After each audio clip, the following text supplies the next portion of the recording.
শুরু করলাম। প্রত্যয়নপত্র। আমি ডাক্তার ফজলে বারী, উপজেলা স্বাস্থ্য ও পরিবার পরিকল্পনা কর্তা, শিবালয়, মানিকগঞ্জ, এই মর্মে অঙ্গীকারনামা প্রদান করিতেছি যে অত্র হাসপাতাল কর্মরত থাকাস্থায় বিভিন্ন ধরনের দুর্নীতি ও অপকর্ম প্রমাণিত হয় সম্পূর্ণ সদিচ্ছায় সজ্ঞানে নিজ পদবি এবং কর্মস্থল 2/8/2024 তারিখ হতে স্বেচ্ছায় অব্যাহতি নিলাম। 20/8/2024 তারিখ হতে স্বেচ্ছায় অব্যাহতি নিলাম। ডাক্তার ফজলে বারী, কোড নম্বর 134690, উপজেলা স্বাস্থ্য পরিবার পরিকল্পনা কর্মকর্তা, শিবালয়, মানিকগঞ্জ।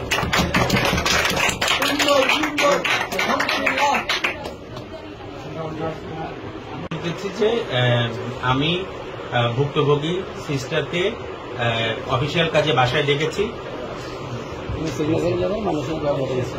তাকে আমি মানসিকভাবে হ্যারেস করেছি, আমি তাকে মেসেজ করেছি, এটা আমার একটা ভুল হয়েছে। আমি এখান থেকে অব্যাহতি নিতে চাই। বিভিন্ন সময় গানগুলো সম্বোধন করেছেন,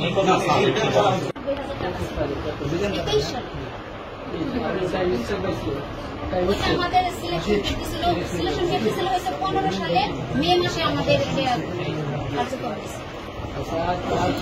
শুনলাম আপনার টাইম স্কেল সংক্রান্ত বিষয় অনৈতিক সম্পর্ক আছে। না, ওটা অনৈতিক বলা যাবে না, এটা এখন বলা যাবে না। কারণ হচ্ছে দুইজন স্টাফ তাকে এরকম ভাবে তাকে এগেইনস্টে কমপ্লেন এনেছে যে একজনকে উনি অ্যাসল্ট করেছেন, মেন্টাল অ্যাবিউজ করেছেন, একজনকে ফিজিক্যাল অ্যাসল্ট করেছেন। দুজনই আছে এবং তারা এত মানুষের সামনে কথা বলতে রাজি না, কারণ আমরাও তাকে ওই স্টেজ দিতে রাজি আছি। তারা আপনাকে কমপ্লেন করবে হসপিটাল স্টাফ ছাড়া, আর হচ্ছে ছাত্রদের মধ্যে 3-4 জন ছাড়া, বাকি সব একটু বাইরে গেলে মেয়েরা একটা সাহসী সমস্যা করার কথা বলবে।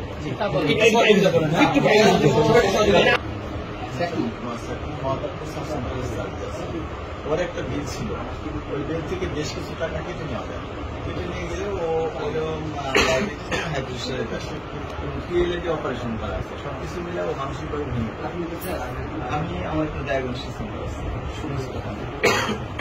তো আমি আমার কাছে আসলে তো বলে যখন, তখন সে মানে অনেক ইয়ে হয়ে গেছে, চেঞ্জ হয়ে গেছে। তো আমি চিন্তা করলাম যে এটা তো সমস্যা। তখন আমি দ্রুত দৌড়ায় চলে আসলাম, আইসা ফরিদ সাহেবকে আইসা একটা টাকা দিলাম আমার পকেট থেকে, দিয়ে টাকা দিয়েছিলাম 5000 দিলাম। দেশের বললাম যে ভাই এখনই আমার ওয়াইফকে ফোন করেন, ফোন করে বলেন যে আপনার একটা সুখবর আছে, কিছু টাকা মানে ফেরত দিচ্ছে কিছু টাকা, এটা বলার জন্য। টাকা দিলেন কেন? না দিয়ে তো মানে আমার ওয়াইফকে শান্ত করার জন্য, নাকি বাঁচানোর জন্য। মানে এই টাকাটাই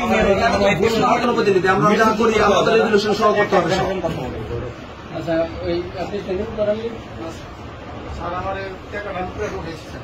স্যার আমার বললো যে পুরো প্রজেক্টের টাকা তো দিয়ে আসছে।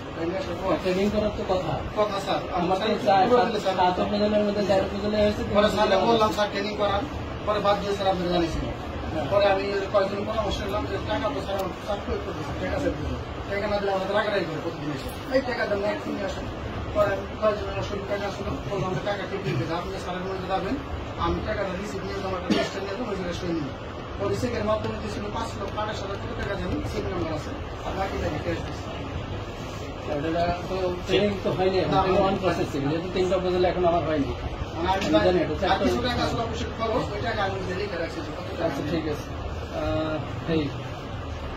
তাহলে কতদিন স্যার এখানে আছি আমি 2022 থেকে, এখন হলো 2 বছর 6 মাস।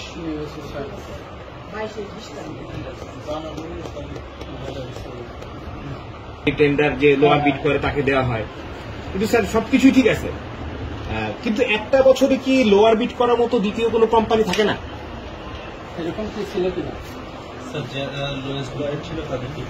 পুরা বছর একটা কোম্পানি একটা লোয়ার বিডার কোম্পানি, একটা কোম্পানি জাজ না, কোম্পানির নাম জাজ,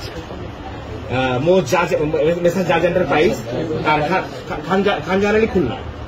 স্যার এখান থেকে যদি এই জাজ যদি এখানে এই যে জাজ এন্টারপ্রাইজ, এটা তো গোড়া সমস্যা না, এটা স্যার এখানকার সমস্যা। এখন আমাদের চাওয়া হইতেছে করলে ঝামেলা শেষ। স্যার যে সিস্টেমই করুক না কেন, সিস্টেম টেম্পার্ড করার কোনো বিষয় না স্যার। জি না স্যার, এটা আপনার পক্ষে কথা, ওনাকে আজকে থেকে এখানে আপনাদের অথরিটি আছে, তাকে এই হসপিটালে সে ঢুকতে পারবে না, অথরিটি আপনার আছে না স্যার, এটা অথরিটি আপনার আছে স্যার, এই অথরিটি আপনার আছে। চিকিৎসা হোক না হোক, আমি চিকিৎসা দরকার নাই আমাদের ভিত্তিক নিয়ম জি সাহিত্য শাসিত ইউনিভার্সিটির প্রফেসর জি এরা হচ্ছে রিজাইন দিতে পারে। হ্যাঁ অ্যাকসেপ্টেড। জি স্যার, উনি ডিজাইন দিতে পারবে না, রিজাইন দিতে পারবে না সেটা আমি জানি স্যার, ওনাকে এই জন্য বলছি। কিন্তু ওনাকে ওইটার ব্যবস্থা পরে, কিন্তু উনি এই হসপিটালে ঢুকতে পারবে না, কাজ করতে পারবে না, এই মুহূর্তে একটু পারেন সাথে আসবে না, কালকে থেকে আসবে না, এবং আপনি তাকে এটা অফিসিয়ালি ঘোষণা দেন। এটা কালকে থেকে আসবে নোটিশ। এবং